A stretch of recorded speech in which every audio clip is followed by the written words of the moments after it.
구독자 여러분 안녕하십니까. 금영 대표입니다. 지난 한 주간 내내 이어왔던 매일 밤 주식 한잔 오늘도 진행하도록 하겠습니다. 방송 제목을 좀 자주 바꿨는데요. 요 방송 제목으로 굳어질 것 같아요.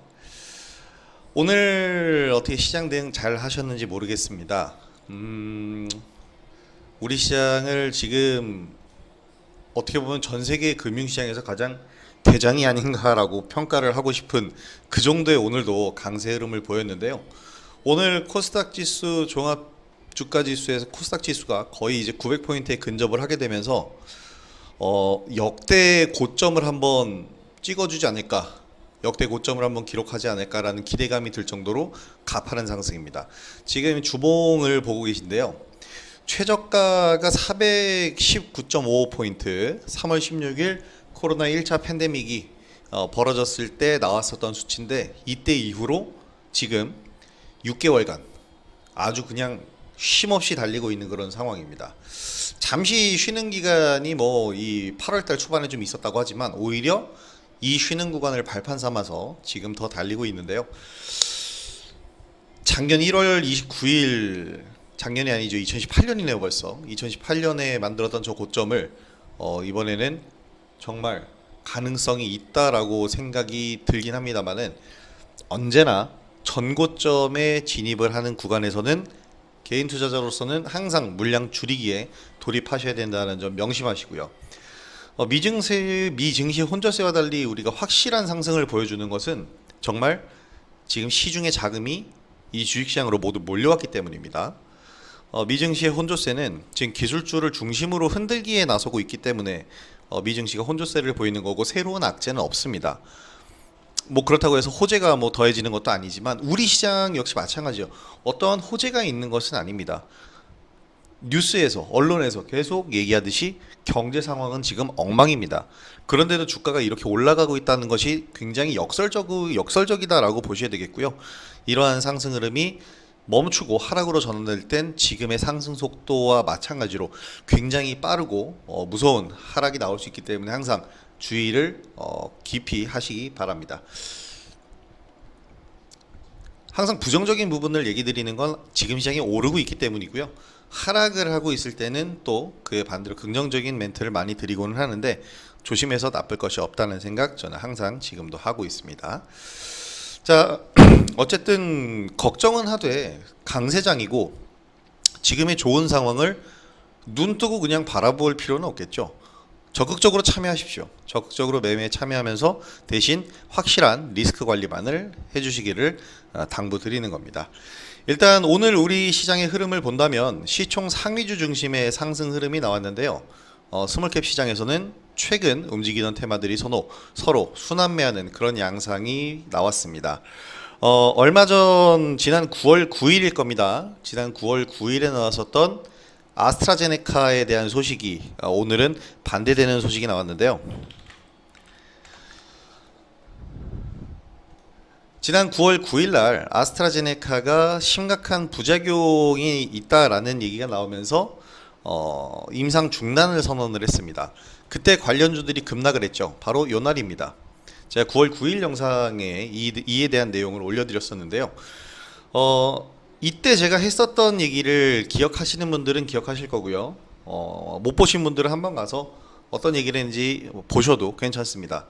아스트라제네카가 임상 중단을 한다는 소식에 아스트라제네카 주가는 뭐 2% 정도 하락을 했는데, 보다 먼저 열린 우리 증시에서 관련주들은 굉장히 공포 분위기를 만들면서 급락을 했습니다.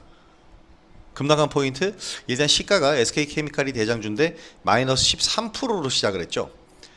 이러한 하락을 보였었던 가장 큰 이유는, 제가 뭐라고 그랬습니까? 이러한 하락을 보이는 가장 큰 이유는 아스트라제네카의 임상 중단으로 인해서 얘네가 이렇게 급락을 했다기보단 그간 주가가 많이 올랐기 때문이다라고 판단해야 된다라는 얘기를 드렸어요. 오히려 지금을 저가 매수로 활용해야 된다라고 얘기를 드렸는데, 저가 매수를 시작해야 된다고 그랬죠. 왜 그런 얘기를 했습니까? 근거는 이거였어요. 제가 아스트라제네카의 관계자도 아니고 제가 의학자도 아닙니다. 하지만 이거 하나만큼은 알고 있죠.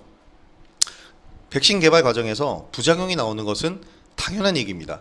부작용이 없이 바로 백신이 딱 나오면 좋겠지만 그렇다면 질병이라는 것에 우리가 두려움을 가질 필요가 없겠죠.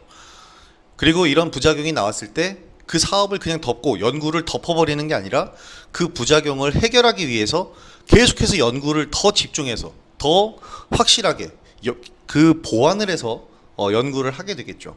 이렇게 되면 부작용으로 인해서 급락했던 주가는 오히려 이것을 발판으로 부작용을 보완하기 위해서 좀 더 연구하고 다시 임상 재개를 한다, 이런 소식이 나오게 되면 거기를 저점으로 급반등하는 게 당연한 겁니다. 그래서 그 아스트라제네카의 임상 중단 소식이 나온 9월 9일 날 SK케미칼을 비롯해서 관련주들이 이렇게 급락을 했을 때 저는 오히려 이 자리는 매수 자리일 것이다 라는 이야기를 드렸고요.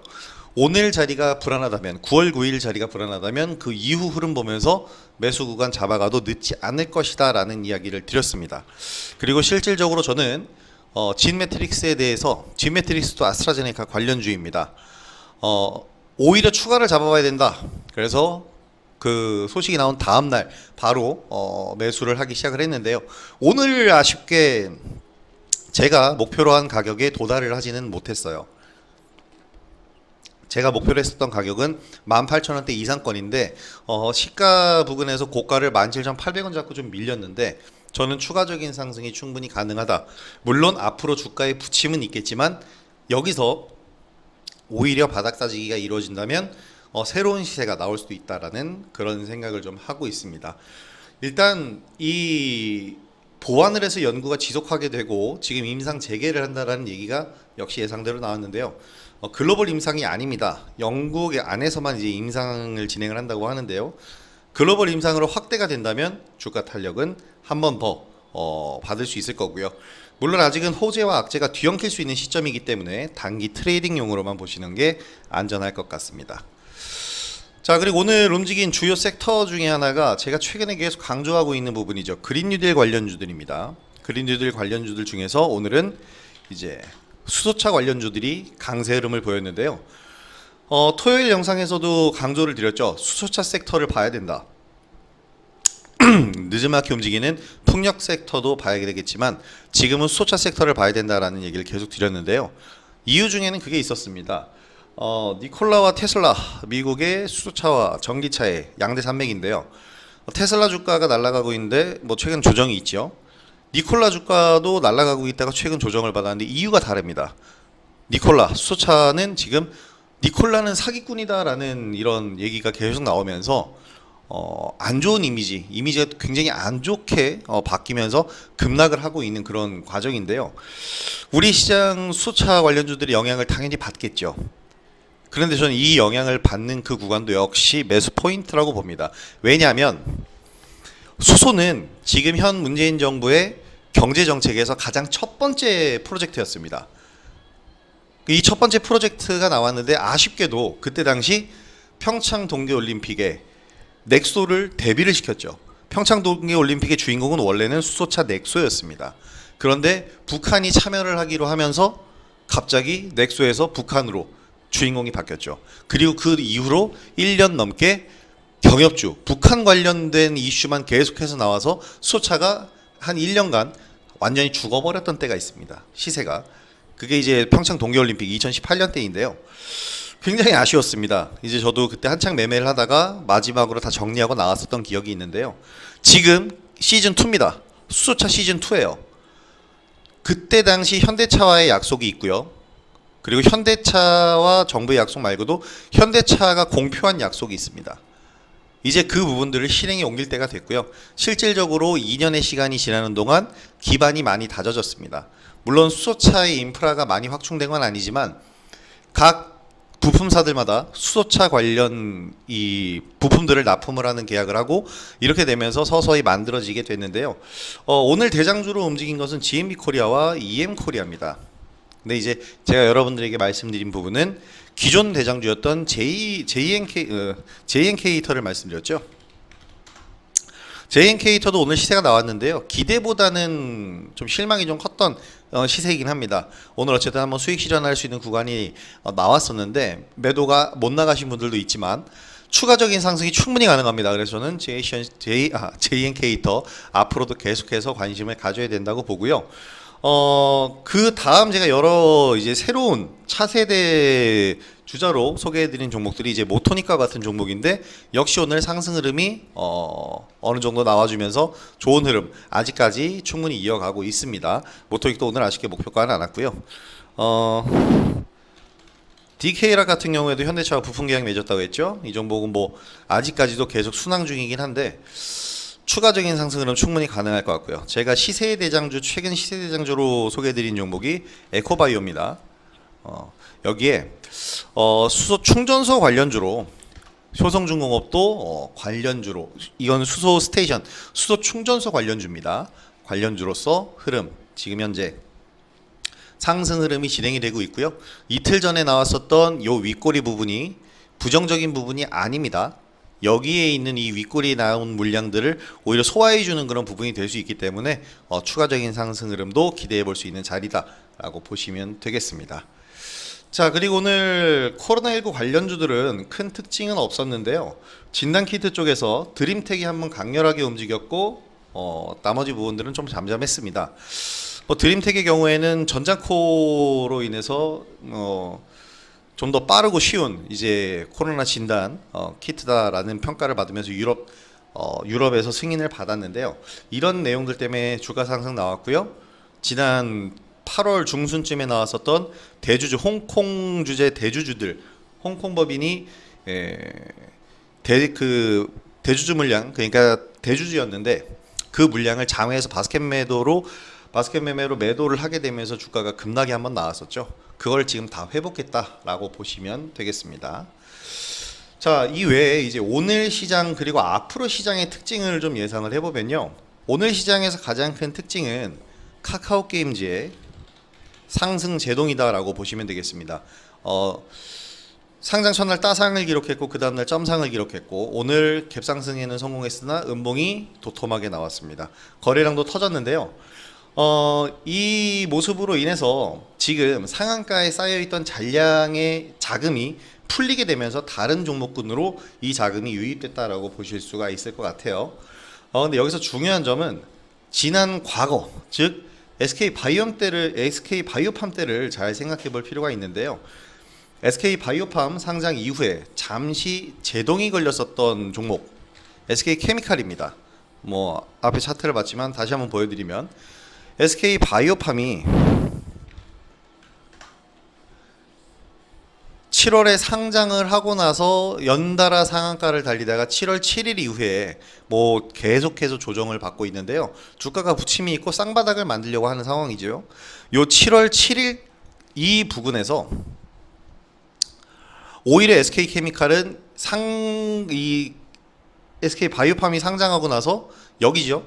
여기를 저점으로 해서 오히려 주가가 날개도 친 듯이 날아갔습니다. 물론 이유는 달라요. SK케미칼 같은 경우에는 아스트라제네카, 영국의 아스트라제네카의 백신 위탁 생산 계약을 맺게 되면서 이것을 모멘텀으로 날아갔기 때문에 SK바이오팜과 지금 카카오게임즈를 단순 비교할 수는 없지만 제가 얘기하고 싶은 것은 카카오게임즈 관련주도 SK케미칼처럼 날아갈 것이다 라는 부분이 아니라 물론 지분 관련해서 수혜를 받을 수는 있겠지만 이것보다는요 상황을 비교해보자라는 얘기입니다. SK바이오팜 상장 이후에 바로 다음 최대어였던 카카오게임즈가 SK바이오팜의 성공으로 인해서 굉장한 기대를 받았어요. 지금 또 카카오게임즈가 상장을 성공을 했죠. 이러면 다음 최대어인 빅히트 관련주에 관심을 가져봐야 하고요. 빅히트 관련주들은 이미 좀 많이 오른 상태이긴 합니다. 그렇다면 그 다음 또 다른 최대어인 카카오뱅크 관련주에도 관심을 가져야 한다고 말씀을 드리는 겁니다. 물론 지금 이 두 섹터 모두 많이 오른 상태입니다. 그래서 가격적인 부담이 될 수는 있겠지만 항상 강조드리듯이 주가의 높고 낮음은 우리가 쉽게 판단할 부분이 아닙니다. 자, 빅히트 관련주 중에서 최근 시세 대장주를 맡고 있는 종목은 초록뱀입니다. 굉장히 탄력적으로 올랐죠. 1,700원대, 1,500원대 있던 종목이 지금 2배 이상 오른 상태이긴 합니다. 그래서 주가가 부담되긴 하지만 단기적인 트레이딩으로 본다면 충분히 3,000원 이하권에서는 매수 진입이 가능하다라고 보이고요. 카카오뱅크 관련주 중에서 제가 관심 있게 보는 종목은 예스24입니다. 역시 많이 올랐죠. 카카오뱅크 관련주 예스24는 여러분들 기억하시는 분들은 기억하실 겁니다. 지난 그 돈으로 뭐하니 영상에서 제가 요 시기에 추천을 드렸던 요 시기의 영상으로 소개를 해드렸던 종목인데요. 7월 초반이죠. 이때 역시 SK바이오팜, SK케미칼 후속주로 이 예스24를 소개를 해드렸는데요. 그 이후로 주가가 한 번도 꺾이질 않았습니다. 지금까지 오르고 있는데요. 이때 얘기 드렸던 메리트가 지금도 살아 있습니다. 자, 이걸 잘 생각을 해보셔야 돼요. 카카오뱅크의 지분을 갖고 있는 기업 중에 가장 큰 지분은 한국금융지주입니다. 손자회사까지 포함해서 33.5%에 달하는 지분율로 대장주의 역할을 하고 있는데요. 주가 보시면, 차트 보시면 깜짝 놀라실 겁니다. 이 무거운 종목이 이러한 급등 패턴으로 움직이고 있습니다. 이것만 봐도 카카오뱅크의 기대감을 알 수가 있겠죠. 다음은 이제 넷마블인데 3% 정도의 지분을 가지고 있는데, 이 넷마블 같은 경우에는 기존에 넷마블이 한 3.94%의 지분율을 가지고 있습니다. 그런데 기존의 카카오게임즈 덕분에 주가가 이미 너무 많이 오른 상태이긴 해요.